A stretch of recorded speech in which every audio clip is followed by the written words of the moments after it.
Là, il y a Madame Goulet, le 609, défendu. Vous avez la parole. Merci, Monsieur le Président. Alors, cet amendement est commun au groupe de la majorité et on peut s'en féliciter, Monsieur le Ministre, d'être arrivé à un consensus sur cette mesure. On avait sans succès essayé de poser un amendement la semaine dernière en commission. Et il était évident que la question du financement du futur GIP était une préoccupation majeure pour les salariés des organismes que nous fusionnons, évidemment, mais également pour les départements, cofinanceurs de ce GIP, mais également pour l'État. On peut se féliciter de cette avancée. Nous avons donc le cadre, nous avons donc la structure. Le contenu, maintenant, reste à être à la hauteur. Je vous remercie. Favorable, évidemment, à ça, mais juste 2-3 éléments sur cet amendement et les éléments que je vous promettais sur les autres aspects de la Convention constitutive qui ont fait l'objet de travaux entre l'ADF, les directeurs généraux des 4 organismes concernés. Et vous dire que cette répartition 50-50 que je salue n'était pas si intuitive et naturelle que cela. Car en réalité, si le GIP-PED, le GIP Enfance en danger, est bien aujourd'hui financé à 50-50 entre départements et État, le nouveau GIP intègre l'AFA, qui certes, si demain il sera en appui, comme je le disais tout à l'heure, au département sur les questions d'adoption nationale, est quand même plutôt aujourd'hui côté État. Et donc, si vous regroupez les organismes en l'état actuel, c'est 70% de financement État, 30% financement département. Mais les départements eux-mêmes, puisque nous avons discuté avec l'ADF sur ce sujet-là, souhaitent, en dépit de ce que je viens de dire, à ce que demain, la répartition continue d'être égalitaire à 50-50. Ce dont je me réjouis, ce que je salue, ce que vous portez tous, et je vous en remercie. Donc ça sera un avis favorable sur ces amendements. J'en profite pour vous donner quelques indications sur l'état d'avancement de la convention constitutive entre les différentes parties. C'est l'état de l'art à l'heure actuelle, ce n'est pas définitif, mais j'avais promis de les partager avec vous. Vous dire que dans la lignée de cette répartition 50-50, les droits de vote, et le nombre de représentants et les droits de vote de l'État et des départements sera aussi paritaire, sans grande surprise. Il y aura des droits de vote prévus aussi pour le secteur associatif. Donc, la répartition entre les trois n'est pas encore faite, ce sera majoritairement, évidemment, État-département de façon paritaire. Et il y aura une part aussi pour les acteurs associatifs.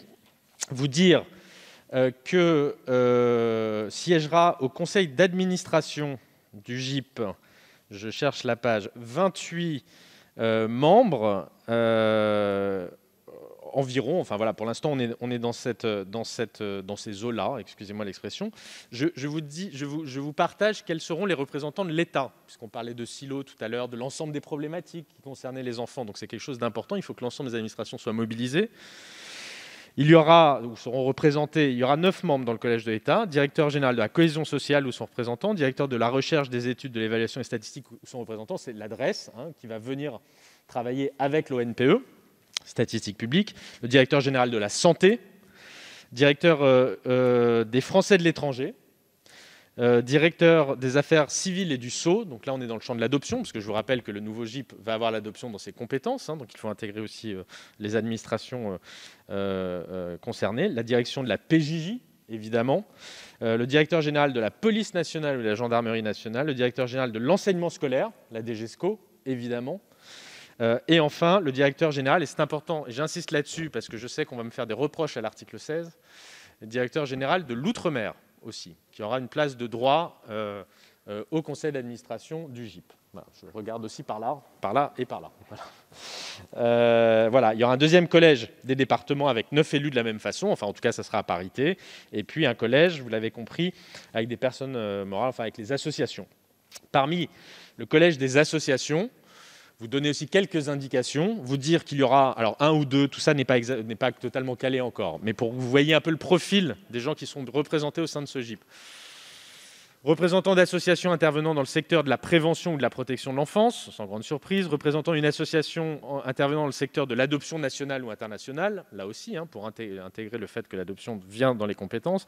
Représentants d'associations intervenant dans le champ de l'accompagnement des femmes en situation de vulnérabilité. C'était une demande forte d'un certain nombre, à laquelle nous avons répondu favorablement, évidemment. Représentant une association représentant les pupilles ou les mineurs ou anciens mineurs placés. les ADPAP, et repères et autres, représentant une association, représentant les familles adoptantes ou les personnes ayant été adoptées, donc l'adoption, association représentant les associations, excusez-moi, il y a beaucoup d'associations qui représentent les associations. C'est les fédérations, quoi. Voilà, vous avez compris. Les professionnels du secteur de la prévention et de la protection de l'enfance, et encore des associations gestionnaires d'établissements de la protection de l'enfance. Voilà. Vous avez donc compris que tout le monde sera à peu près représenté. Vous dire enfin que le président, effectivement, sera... Ah oui, et que par ailleurs, l'ADF devrait être représenté en tant qu'ADF aussi au sein de ce GIP, dans le collège département. Et enfin, vous dire que le président sera comme aujourd'hui, et ça me permet de saluer la présidente actuelle du GIPED, Michel Berti, pardon, excusez-moi, je suis fatigué, Michel Berti, qui va quitter ses fonctions, qui a assuré la présidence du GIPED, qui est vice-présidente du Conseil général du Val d'Oise. Donc le président du futur GIP sera aussi un président de conseil départemental, et le directeur général sera nommé par le conseil d'administration sur proposition du ministre chargé de l'enfance et des familles. Voilà à peu près ce que je pouvais vous dire un peu sur la convention constitutive et sur comment va fonctionner très concrètement demain le groupement d'intérêt public.